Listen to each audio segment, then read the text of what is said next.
Assalamualaikum warahmatullahi wabarakatuh.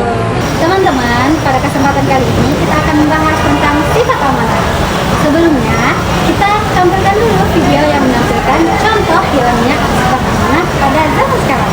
Ini dia. Saya ke Pak Nurul lagi. Kalau kita ingat kalimat Pak Firly ini,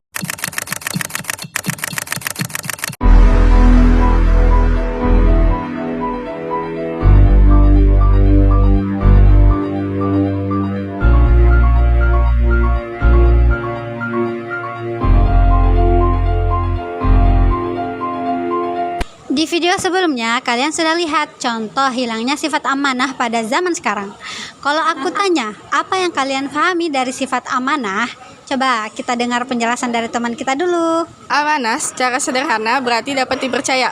Kata amanah berasal dari bahasa Arab, yaitu amanah yu'manu amanatan, yang artinya kepercayaan. Dalam bahasa Indonesia, KBBI juga menjelaskan bahwa amanah adalah sesuatu yang dititipkan atau dipercayakan kepada orang lain. Menurut Muhammad Quraisy Shihab, amanah adalah kepercayaan yang diberikan kepada seseorang untuk dijaga dan dilaksanakan sebaik mungkin. Artinya, amanah bukan hanya soal menerima, tetapi juga menjalankan dengan penuh tanggung jawab dan kesetiaan kepada yang berhak menerimanya. Amanah memiliki peran yang sangat penting dalam hubungan antar manusia. Sikap amanah dapat membangun hubungan yang baik, saling percaya, dan harmonis, baik dalam lingkup individu maupun kelompok. Hamka menyebutkan bahwa amanah merupakan fondasi utama dalam kehidupan bermasyarakat dan bernegara. Selain itu, menurut Pulungan, amanah berfungsi sebagai perekat sosial yang memperkuat solidaritas dan kerjasama antar individu. Tanpa adanya sikap amanah, kehidupan sosial dan bernegara dapat menjadi rusak. Banyak konflik dan tindakan kriminal terjadi karena hilangnya sikap amanah dalam menjalankan tugas dan tanggung jawab. Oke, itu tadi penjelasan tentang amanah. Lalu, apakah ada dalilnya di dalam Al-Quran? Mari kita dengarkan dalilnya dari teman kita. أعوذ بالله من الشيطان الرجيم إنا عرضنا الأمانة على السماوات والأرض والجبال فأبين أن يحملنها وأشفقن منها وحملها الإنسان إنه كان ظلوما جهولا. Yang artinya, sesungguhnya kami telah menawarkan amanah kepada langit, bumi, dan gunung-gunung. Tetapi semuanya enggan memikul amanah itu dan merasa takut tidak mampu menjalankannya. Lalu amanah itu dipikul oleh manusia. Sesungguhnya manusia itu sangat zalim dan sangat bodoh. Ayat ini menunjukkan bahwa amanah bukanlah perkara ringan. Amanah itu digambarkan sebagai tanggung jawab yang sangat besar. Sampai-sampai langit, bumi, bahkan gunung, makhluk ciptaan Allah yang sangat kuat menolak untuk memikulnya karena khawatir tidak mampu menjalankannya dengan baik. Namun, manusia justru menerima amanah tersebut. Hal ini menunjukkan bahwa manusia diberi kepercayaan yang besar oleh Allah Subhanahu wa Ta'ala, tetapi sekaligus memiliki resiko yang besar yang jika tidak menjalankannya dengan benar, maka akan mendapatkan ganjarannya. Menurut Prof. Quraisy Shihab dalam tafsir Al-Misbah, amanat dalam ayat ini mencakup seluruh kewajiban manusia, baik kewajiban kepada Allah Subhanahu wa Ta'ala maupun kepada sesama manusia. Amanah tidak hanya sebagai tugas formal, tetapi juga meliputi komitmen moral seperti kejujuran, keadilan, dan tanggung jawab dalam setiap perbuatan. Kemudian Prof. Quraisy Shihab juga menjelaskan bahwa sifat zalim dan juga bodoh dalam ayat ini bukan berarti semua manusia memiliki sifat tersebut, melainkan sebagai peringatan. Manusia bisa menjadi zalim dan bodoh jika menyia-nyiakan amanah dan tidak menyadari konsekuensi dari tanggung jawab yang ia pikul.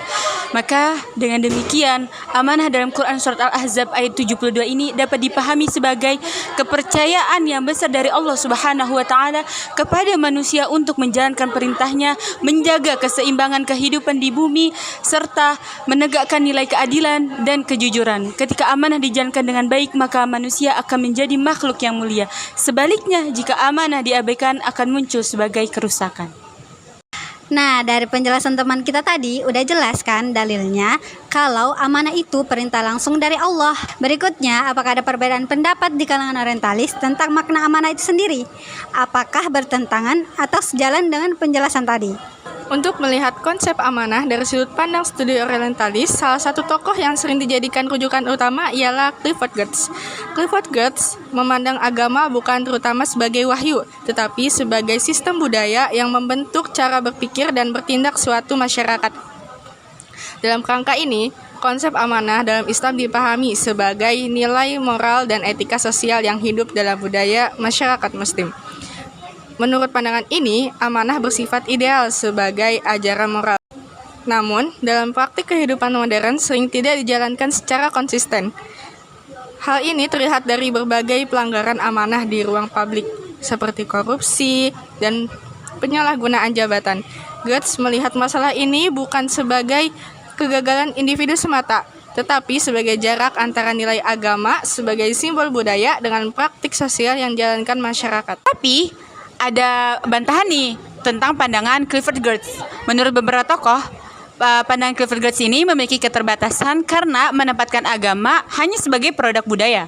Dalam Islam, amanah bukan sekedar nilai sosial, melainkan perintah Allah yang memiliki dimensi keimanan dan pertanggungjawaban di hadapan Allah Subhanahu wa Ta'ala. Oleh karena itu, pelanggaran amanah di masa kini tidak menunjukkan kelemahan ajaran Islam, tetapi menunjukkan lemahnya komitmen manusia dalam mengamalkan nilai amanah tersebut.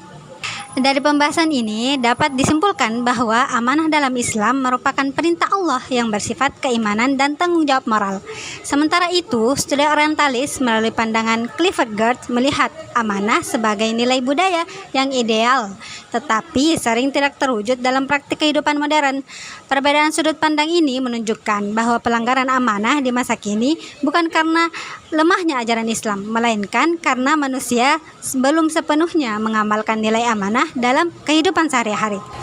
Cukup sekian dari kami. Wassalamualaikum warahmatullahi wabarakatuh.